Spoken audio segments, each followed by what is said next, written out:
Olá, tudo bem? Estamos aqui para nós começarmos o nosso trabalho a respeito das aulas de História Geral. Aqui o professor Gustavo, nosso canal da Educação Militante. Faça um like, dê suas sugestões. E nós vamos hoje trabalhar aqui de uma forma bem contextualizada a respeito da história geral, levando em consideração o assunto Grécia Antiga.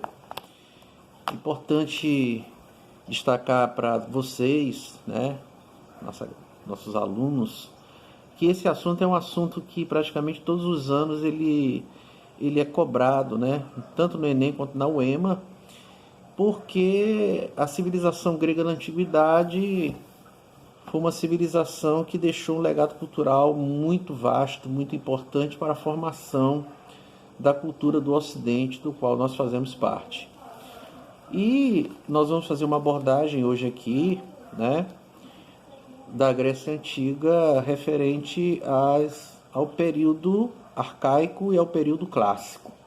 Claro que quando a gente fala da Grécia Antiga, lá do mundo antigo, e a Grécia ela é tida como uma das civilizações clássicas, e é importante nós trabalharmos a questão conceitual, porque a Grécia, juntamente com a Roma Antiga, foram chamadas civilizações clássicas da antiguidade. Inclusive, muitas das vezes, quando é cobrada ou são cobradas questões de vestibulares acerca dessas duas civilizações, muitas das vezes os elaboradores de questões eles nem colocam Grécia ou Roma, eles colocam as civilizações clássicas.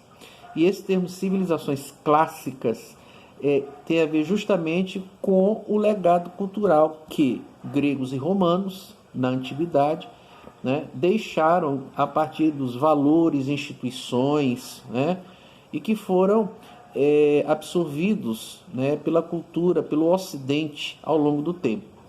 Valores e instituições como o caso dos gregos, as Olimpíadas, o teatro, a democracia, a arquitetura, a pintura, a escultura, a mitologia, a política, a filosofia. Quer dizer, é muito vasto, Eu estou falando aqui da Grécia. De Roma, principalmente, o direito, a política do pão e circo, o cristianismo que nasceu na Roma Antiga, o latim, Vamos aqui, nós falamos o latim. O português é um tronco linguístico do latim que surgiu lá entre os romanos. Então, para começo de conversa, daí a importância que gregos e romanos tiveram na constituição da cultura do Ocidente do qual nós fazemos parte. Queria deixar aqui bem claro para vocês. Claro, a gente está aqui com uma aula gravada, a gente está em casa, vez por outra acontece latido de animal, barulho de veículos, isso daí é comum, mas o importante é prestar atenção naquilo que está sendo falado, e se concentrar dentro do conteúdo que a gente vai, a partir de então, começar a explicar devidamente. Muito bem, como eu falei agora aqui, o conteúdo a ser tratado aqui é Grécia Antiga, a partir do período arcaico e do período clássico. Mas antes da gente começar o período arcaico, vamos aqui, primeiramente, didaticamente falando, os autores, eles dividem a história da Grécia Antiga em 5 momentos, que foram o período pré-homérico, homérico, arcaico, clássico e helenístico. Esses conceitos aí, eles têm a ver com rupturas e continuidades de épocas onde nós tivemos organizações sociais, políticas e econômicas que foram se instalando, depois se desintegrando e dando lugar para outras estruturas que foram se estabelecendo. O nome homérico tem a ver com Homero. Homero foi um grande político, poeta e escritor da Grécia Antiga, a quem se atribui as obras mitológicas clássicas chamadas de Ilíada e Odisseia. A Ilíada, que tratou sobre a Guerra de Troia, que inclusive se tornou até um clássico do cinema, e a Odisseia, que tratou sobre as viagens de Ulisses ou Odisseu em busca do velo de ouro. Ambas narrativas são narrativas muito vinculadas à mitologia. A mitologia grega, que tinha a ver com a religiosidade dos gregos, o panteão grego, que era um conjunto, né, dos deuses que eles acreditavam. E vamos aqui, né, lembrar que os deuses, aí a questão do politeísmo, né, os gregos eles foram, na antiguidade, uma civilização politeísta, e esses deuses que eles acreditavam eram deuses que tinham características que eles atribuíam enquanto humanas, né? Eles tinham inveja, eles eram vingativos, eles sentiam paixão, amor, ódio. E essa narrativa da mitologia grega, ela tinha muito a ver com o cotidiano dos gregos, né? A partir dos cultos domésticos, ou da consulta aos oráculos que eles sempre faziam, e que, de uma certa maneira, isso acabava influenciando no modo de viver, né, desses gregos ali na antiguidade. Claro que, num primeiro momento, é bom que se destaque, né, já que a gente está falando da mitologia como um aspecto cultural, né, da civilização grega. No primeiro momento, a mitologia, principalmente no período pré-homérico e homérico, ela foi uma primeira tentativa de buscar entender o mundo em que eles viviam. Depois, o critério racional passou a tomar conta, né, principalmente a partir ali dos filósofos, né, pré-socráticos e socráticos, né, e principalmente a partir de Aristóteles, né. Mas muito bem. Falando a respeito agora do período arcaico e do período clássico, que vai ser a nossa principal veia de discussão aqui. O período arcaico, ele se caracterizou na Grécia Antiga, né? Primeiramente, o período arcaico ele durou ali de aproximadamente de 800 até 500 a.C., né? Esse período arcaico ele foi caracterizado principalmente, galera, pelo surgimento das chamadas cidades-estados ou polis. É preciso que se diga que antes das polis ou cidades-estados, né, do período arcaico, antes delas, tivemos na Grécia organizações sociais, políticas e econômicas denominadas de gênos. Os gênos eram comunidades primitivas, as primeiras organizações sociais da Grécia Antiga, que na verdade eram clãs patriarcais, que eram um ajuntamento de várias famílias, né, em uma determinada região, onde nesses clãs, o líder desses clãs era normalmente um guerreiro, um homem mais velho, né, aí a questão masculina, né, era muito presente ali. Nesses clãs não havia propriedade privada, o que havia era uma propriedade coletiva dos meios de produção, e aí é interessante que se diga que nesses clãs ou comunidades primitivas, a questão geográfica, o relevo acidentado da Grécia Antiga, ele foi determinante para que esses clãs eles não conseguissem sobreviver. Principalmente pelo fato de que, com o decorrer do tempo, esses clãs eles foram aumentando a sua população. E devido ao aumento da população e, consequentemente, a demanda de consumo, como o relevo grego ele era um relevo acidentado, tomado por montanhas, e não havia espaços, terras suficientes para que houvesse uma produção agrícola que viesse a atender a essa cada vez maior aumento da demanda de consumo, esses clãs eles acabaram não tendo como sobreviver, né, ao aumento da demanda de consumo, impulsionada pelo aumento da população, mas a questão das terras disponíveis para essa produção não serem suficientes para atender essa demanda de consumo. E não serem suficientes, como eu falei agora para vocês, porque o relevo grego, né, era um relevo acidentado, um relevo tomado por montanhas. E por causa disso, os gênos eles acabaram desaparecendo.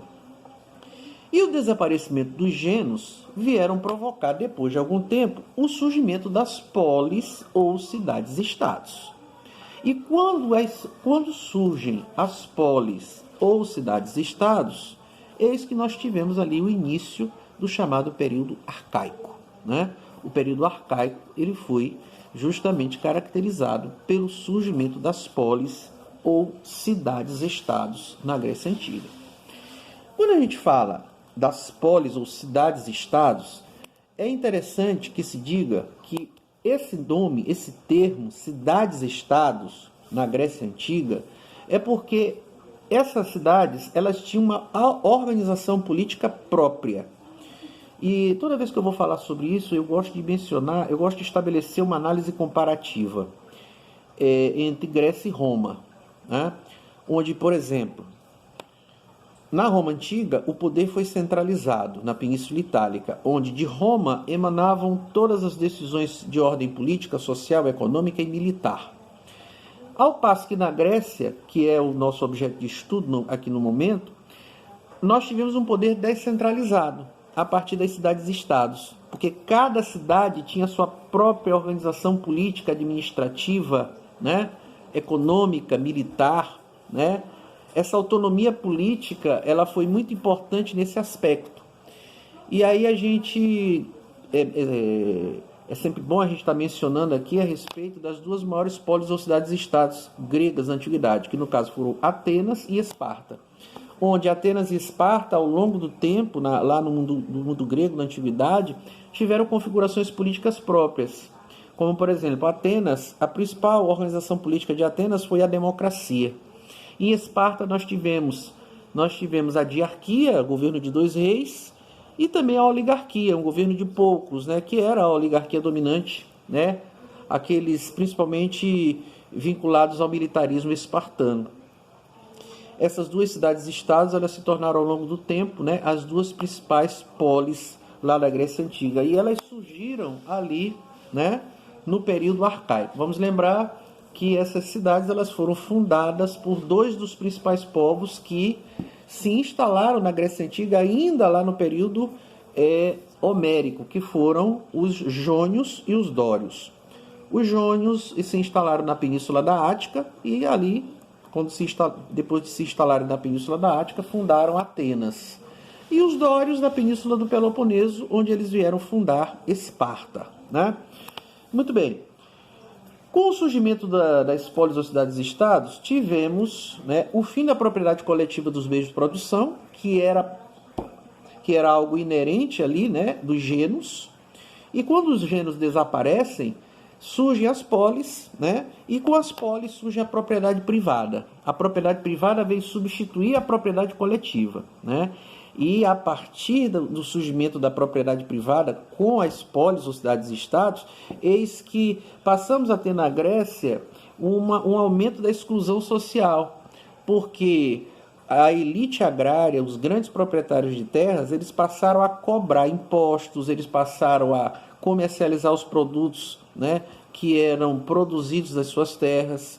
E também é importante destacar que com o surgimento das polis, além do início da propriedade privada, muitas dessas cidades-estados, elas passam a navegar, né, o Mar Egeu e o Mar Mediterrâneo com o intuito de instalar ou fundar colônias. E dessas colônias, retirar aquilo que eles, os gregos, né, nessas cidades-estados, eles não tinham condições de produzir em larga escala nos seus respectivos territórios, devido à questão lá do relevo acidentado. E aí o que alguns autores chamam da prática do imperialismo grego, né? Ou seja, o imperialismo grego ele foi muito forte durante o período arcaico. Imperialismo grego pautado principalmente na fundação de colônias ao longo do Mar Egeu e do Mar Mediterrâneo. Cabe ressaltar que dentre essas colônias gregas fundadas ao longo do período arcaico, uma das mais importantes foram fundadas inclusive na Península Itálica, no sul da Península Itálica, a chamada Magna Grécia, né? Que mais tarde, né, veio dar origem à civilização romana, né? Esse imperialismo grego, galera, ele ao longo do tempo, no período arcaico, ele veio acabar se confrontando, né? Ele veio se confrontar com o imperialismo persa. É interessante destacar, né, o significado do termo imperialismo. Imperialismo tem a ver com dominação política, econômica, militar, cultural, que foi, na verdade, o que os gregos acabaram fazendo a partir da fundação dessas colônias, né, quando se transformaram politicamente em cidades-estados ou polis. E esse imperialismo, essa dominação, né, ela acabou ao longo do tempo do período arcaico se chocando, batendo de frente com os interesses persas, né, que de uma certa maneira vieram culminar, inclusive, numa guerra. E aí a questão do período das guerras, né, é típica já do chamado período clássico, que a gente vai tratar, né, daqui a alguns minutos, né. Mas, para finalizar, a respeito aqui do período arcaico, além do surgimento das polis, da propriedade privada, dos meios de produção, da prática do imperialismo, das duas cidades mais importantes da Grécia já se notabilizando, se destacando a nível do território grego, como Atenas e Esparta, é importante também colocar que foi durante esse período que nós tivemos um apogeu da arte grega, com a construção de templos, esculturas, do artesanato, ampliação do comércio, né? A filosofia enquanto meio de vida, enquanto maneira de observar, de entender, né, o mundo em que esses gregos estavam vivendo. Essa filosofia ela passou a ser uma praxis entre os gregos, né? Porque com a filosofia os gregos passaram a dar uma nova forma de buscar entender o mundo em que eles viviam. Porque até então eles eram muito pautados na mitologia, na consulta aos oráculos, né?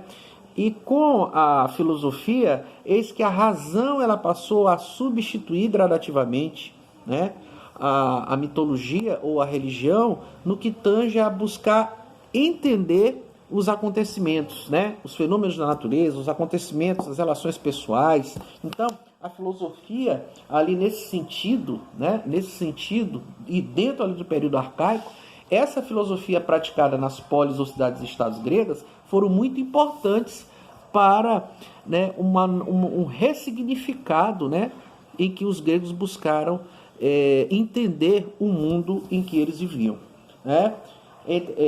Falando ainda a questão aqui dos Jogos Olímpicos, né? Foi durante o período arcaico que as cidades gregas, quando estavam envolvidas em algum tipo de conflito, ou entre elas ou contra algum inimigo estrangeiro, elas também passaram a praticar os Jogos Olímpicos. E os Jogos Olímpicos eram práticas esportivas, né, onde essas cidades elas se envolviam em várias competições, modalidades esportivas para homenagear os deuses que eles acreditavam, né? Olímpicos por causa do termo Olimpo, onde eles acreditavam que os deuses, né, que eles cultuavam, principalmente Zeus, eles viviam, comandados por Zeus, né, eles viviam no Monte Olimpo, né, estabelecendo ali, né, discussões a respeito daquilo que deveria ser feito com relação à civilização grega, né? Bem, o período arcaico, como eu falei agora para vocês, né, caracterizado pelo surgimento das polis, pelo imperialismo, pela filosofia. Agora, no momento em que esse imperialismo praticado pelos gregos, ele passou a fundar colônias, né, e passou a se tornar cada vez mais ampliado, não demorou muito para que os gregos eles passassem a ter dificuldades e não demorassem a entrar em conflito com uma outra civilização que também já vinha praticando há algum tempo esse imperialismo, no caso, os persas. E a partir do momento em que os gregos eles passam a se envolver em conflito, né, em confronto, melhor dizendo, com os persas, eis que ali se iniciava o período clássico. O período clássico ele foi chamado período das guerras, né? Das guerras que os gregos se envolveram, primeiramente guerras em que eles tiveram que se unir contra a invasão de um inimigo estrangeiro comum, no caso os persas, sobre o seu território, e depois os gregos, depois de derrotarem os persas, eles passaram os gregos a guerrearem entre eles mesmos, né? Onde nessa guerra chamada Guerra do Peloponeso, né, os gregos, as duas maiores cidades gregas, Atenas e Esparta, elas acabaram lutando pela hegemonia, pelo domínio do território grego, após evitarem que os persas invadissem o seu território nas chamadas Guerras Médicas. E aí, a partir de agora, nós vamos tratar aqui a respeito do chamado período clássico lá da Grécia Antiga, tá? Muito bem. Então, não esqueçam de dar um like aí, né, para que a nossa aqui no grupo, né, sobre a educação militante, ela tenha cada vez mais uma repercussão. a respeito das nossas aulas e também dos colegas que estão também gravando essas aulas, né? Professor João Botelho, professor Ramsés, professor Getúlio, né? São os professores que estão aqui no grupo Educação Militante, são colegas de longa data, professores altamente capacitados e gabaritados, que estamos aqui, né, nessas aulas conjuntas para buscar dar a vocês, né, a vocês que estão se preparando para o vestibular do Enem e da UEMA, uma condição bem mais confortável, principalmente durante esse período que nós estamos vivendo agora de pandemia, né, onde essas aulas gravadas, né, lives que muitos outros colegas estão também realizando, executando, né, tudo isso no intuito de dar um arcabouço, né, um referencial, né, um auxílio bem maior a todos os candidatos, né, os alunos que estão envolvidos nesse processo do vestibular, né? Mas muito bem, voltando agora aqui, né, ao nosso assunto, agora vamos tratar do período clássico da Grécia Antiga. A gente já tratou do arcaico, né? E agora a gente vai tratar do período clássico, onde o período clássico, segundo os autores, foi o período das guerras em que os gregos se envolveram, né? Primeiramente, eles se uniram em torno das duas maiores polis gregas, Atenas e Esparta, como foi falado anteriormente. Essas duas cidades, elas acabaram se organizando em duas ligas militares, a Liga de Delos, liderada por Atenas, e a Liga do Peloponeso, liderada por Esparta, com o intuito de evitar que o território grego fosse invadido e tomado pelos persas, a quem eles chamavam de bárbaros, né? O povo medo-persa, daí o termo guerras médicas, né? Mas, enfim, toda essa questão aí das guerras começou quando Atenas, ela já havia se tornado a principal, a mais importante cidade no aspecto político, econômico e militar de toda a Grécia, né? A ameaça persa a essa hegemonia ateniense se deu quando tivemos, no ano de 490 a.C., a chamada Batalha de Maratona. A Batalha de Maratona, ela iniciou, né, as chamadas Guerras Médicas, onde os gregos eles conseguiram evitar que o seu território fosse invadido e tomado pelos persas. Tivemos depois da Batalha de Maratona, a Batalha Naval de Salamina, a Batalha de Termópilas, onde também os persas tiveram algumas vitórias. Mas é importante destacar que, no primeiro momento, Atenas ela foi a principal polis ou cidade-estado grega que buscou reunir, que buscou conclamar os gregos no sentido, né, de evitar e se unir, né, para que o seu território fosse invadido e conquistado pelos persas, né?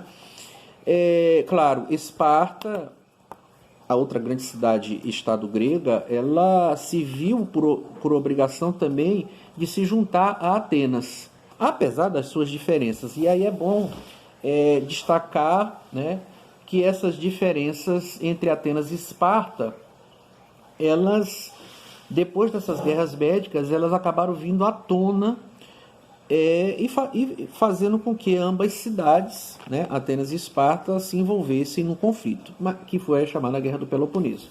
Agora, antes da gente tratar sobre a Guerra do Peloponeso, vamos aqui estabelecer uma análise comparativa entre Atenas e Esparta, né, para nós podermos entender, né, como que essas duas cidades, apesar das suas diferenças, tiveram que se unir para evitar, né, um colapso no mundo grego ali diante das invasões, da iminência das invasões persas, né, durante as guerras médicas.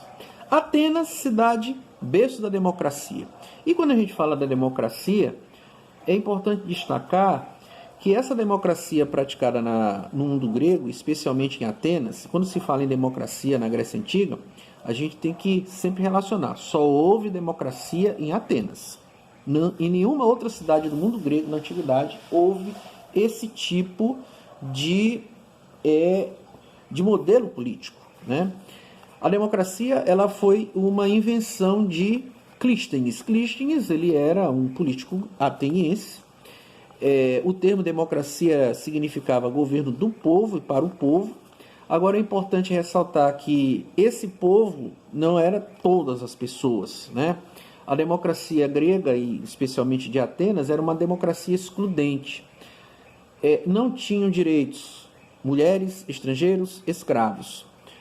As pessoas que tinham direitos e que eram consideradas cidadãs eram homens maiores de 21 anos, descendentes dos fundadores de Atenas e alfabetizados. Já tinha isso, né? A democracia grega era direta, ou seja, cada cidadão, né, ou eupátrida, ele mesmo se representava na ágora, que era a praça pública, né, onde eles se reuniam para discutir os destinos da polis. E aí é interessante a gente destacar algumas diferenças, inclusive isso até já caiu como questão de segunda etapa da UEMA, né? Onde eles colocaram lá um texto referente à democracia na Grécia Antiga e depois eles pediam que se fizesse a comparação, né, a diferença entre a democracia praticada lá no mundo antigo, né, entre os gregos, em Atenas, com a democracia atual. A democracia atual, por exemplo, ela é representativa, ou seja, o povo escolhe os seus representantes, né, que, por exemplo, ocorre aqui no nosso país, através das eleições. Lá na Grécia Antiga, não. A democracia era direta, né? Em Atenas, a democracia foi direta, ou seja, o cidadão, homem, maior de 21 anos, ateniense de nascimento, letrado, ele mesmo se representava na praça pública, na ágora, para defender os seus interesses. E aí é interessante também destacar, galerinha, que havia uma prática chamada de ostracismo. O ostracismo era uma prática em que aqueles cidadãos, né, que tivessem algumas ideias que fossem consideradas nocivas ou prejudiciais ao andamento da democracia, esses cidadãos eles seriam exilados. Então, o ostracismo era o exílio de 10 anos dos cidadãos gregos, né, atenienses, que muitas das vezes defendiam a tirania, que era um governo ditatorial, e que para os democratas lá no mundo grego, da antiguidade, isso aí não era interessante. E a essas pessoas, né, cabia, né, como forma de punição, eles seriam exilados através do ostracismo. O nome ostracismo era porque o nome deles era colocado numa peça chamada Ostracon, né? E aí, depois disso, eles eram exilados por 10 anos. Muito bem. As guerras médicas se deram justamente, né, voltando a falar aqui do conflito, Atenas e Esparta tiveram que se unir para evitar a invasão do território grego, conseguiram evitar essa invasão. Agora, o resultado das guerras médicas foi que Atenas ela acabou se tornando a cidade mais importante, né, em termos políticos, econômicos e militares do mundo grego. Resultado esse que Esparta acabou não admitindo. E aí, como foi falado aqui ainda agora, aquelas diferenças, né, principalmente na ordem política, né, onde em Esparta havia a questão do militarismo, em Atenas, uma cidade comercial, berço da filosofia, essas diferenças elas acabaram vindo à tona, apesar de que um pouco antes elas tiveram que se unir para evitar a invasão do território grego pelos persas. E aí acabou sendo que inevitável atenienses e espartanos entrarem em um conflito, disputando ali qual cidade seria a mais importante do território grego. E aí a chamada Guerra do Peloponeso. A Guerra do Peloponeso, para muitos autores, foi o início do fim do mundo grego.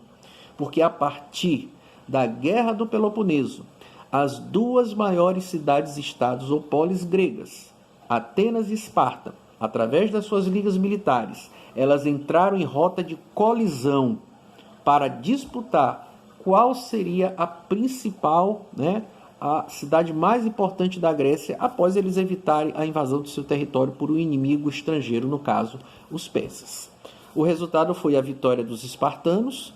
Atenas foi submetida ao poderio espartano. Agora, como a Grécia Antiga, na sua formatação política, era um território formado por cidades-estados ou polis, onde cada polis tinha o seu próprio governo, tinha uma autonomia, o resultado da Guerra do Peloponeso fez com que houvesse um enfraquecimento político da Grécia. Porque, no caso, Atenas foi derrotada, Esparta se tornou a cidade hegemônica, mas Esparta não conseguiu se manter por muito tempo com a sua hegemonia.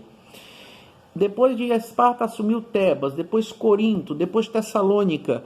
E aí o que acabou acontecendo? As cidades-estados gregas, como num efeito dominó, acabaram caindo uma após as outras. E quem disso veio se aproveitar foi um dos principais governantes e também, na época, conquistadores militares daquele momento. No caso, Alexandre da Macedônia. Alexandre da Macedônia, ele se considerava grego. A Macedônia era uma região que ficava ao norte da Grécia. Depois que o seu pai foi assassinado a mando da sua mãe, Olímpia, Alexandre ele assumiu o trono com 20 anos de idade e não demorou muito, ele começou a praticar campanhas militares que fizeram com que a Macedônia se tornasse um império. Ele conseguiu invadir e anexar vários territórios, formando o Império Macedônico. Só para vocês terem uma ideia, mais de 20 cidades invadidas por Alexandre passaram a se chamar Alexandrias, né? E a Grécia foi um dos seus principais alvos. Quando Alexandre invadiu a Grécia na famosa Batalha de Queroneia, 338 a.C., já ali no final do período clássico das guerras, a Grécia Antiga já estava praticamente dominada sob toda esse imperialismo macedônio. E, lógico, quando Alexandre invadiu a Grécia, ele se aproveitou de um momento de instabilidade, de